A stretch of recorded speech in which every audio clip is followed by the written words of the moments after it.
আল্লাহ রাসূল সাল্লাল্লাহু আলাইহি ওয়াসাল্লাম হাদিসে বলছেন যে তিনটা জিনিস মানুষের সাথে তার কবর পর্যন্ত যায়।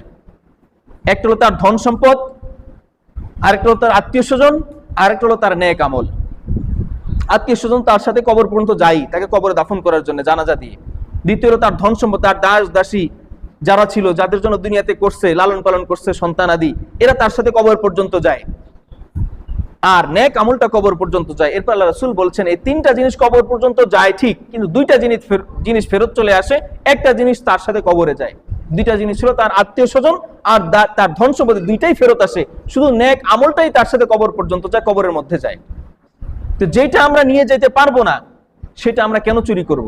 সেটা আমরা কেন সেটা লোভ করব? মনে করেন আপনি সৌদি আরব গেছেন, সেখানে 1 বস্তা স্বর্ণ পাইছেন, আপনি সেটা চুরি করে নিয়ে আসলেন, কিন্তু আপনি এটা বর্ডার ক্রস করে তো দেশে আনতে পারবেন না, পারবেন? আপনি যেটা বিদেশ থেকে দেশে নিয়ে আসতে পারবেন না, যেটা আপনি ভোগ করতে পারবেন না, এটাকে আপনি চুরি করবেন কোনোদিন?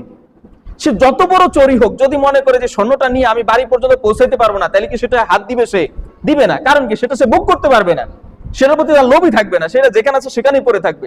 যদি বুঝতে পারে যে এই জিনিসটা আমি দেশে নিয়ে যাইতে পারবো, বিক্রি করে টাকা পয়সা কামাইতে পারবো, খাইতে পারবো, তখন নিয়ে আসবে। কিন্তু যদি সে মনে করে, নিশ্চিত হয় যে এই জিনিসটা আমি দেশ পর্যন্ত নিয়ে যেতে পারবো না, তাহলে কি সে সেটা হাত দিবে? এই রিস্ক সে নিবে না, কারণ যদি ধরা পড়ে হাত কাটা যাবে।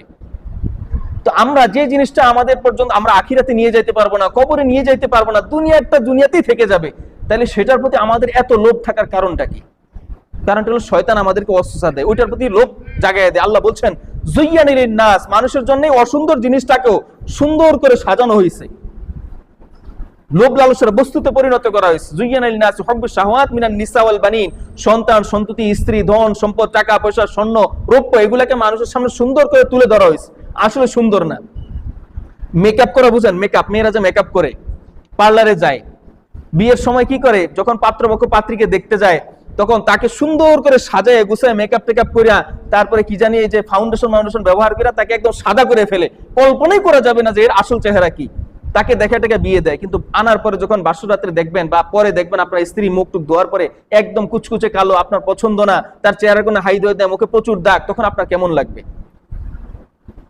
একটা অসুন্দর জিনিসকে আপনি সুন্দর মনে করে নিয়ে আসেন বাড়িতে, তখন আপনার আফসোস হবে না যে হাই আমি কি দেখে বিয়ে করলাম? ঠিক আখিরাতে কিয়ামতের দিন দুনিয়াতে যে জিনিসগুলোকে সুন্দর মনে করে, টাকা পয়সা, ধন সম্পদ, সন্তান সন্ততি, স্ত্রীদেরকে যেমন সুন্দর মনে করে, এগুলাকে চাকচিক্যের জিনিস, এগুলাকে শান্তির জিনিস মনে করে গ্রহণ করছেন, আখিরাতে এগুলার কারণে আপনি আফসোস করবেন যে হাই আমি দুনিয়াতে এগুলা কি নিয়ে আসলাম।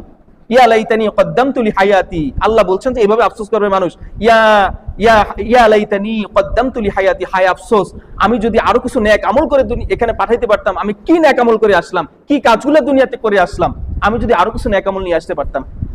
তো দুনিয়াতে যেগুলোকে আপনি লোভ লালসার বস্তু মনে করেন, যেগুলোকে আপনি চাকচিক্যময় জিনিস মনে করেন, সুন্দর সুখের শান্তির জিনিস মনে করেন, এগুলো শান্তির জিনিস থাকবে না। এটা এখন বুঝতেছেন না, ঠিক বিয়ের পরে যেমন বুঝতে পারছেন, বিয়ের আগে বুঝতে পারেন না স্ত্রী কেমন, ঠিক একইভাবে এই সুন্দর জিনিসগুলাকে এখন বুঝতে পারবেন না, আখিরাতে বুঝতে পারবেন যে হাই আমি কি নিয়ে আসলাম, কি আমলগুলা করলাম, কি জিনিসকে আমি আমার শান্তির জিনিস মনে করলাম, এগুলো তো আসলে শান্তির জিনিস ছিল না।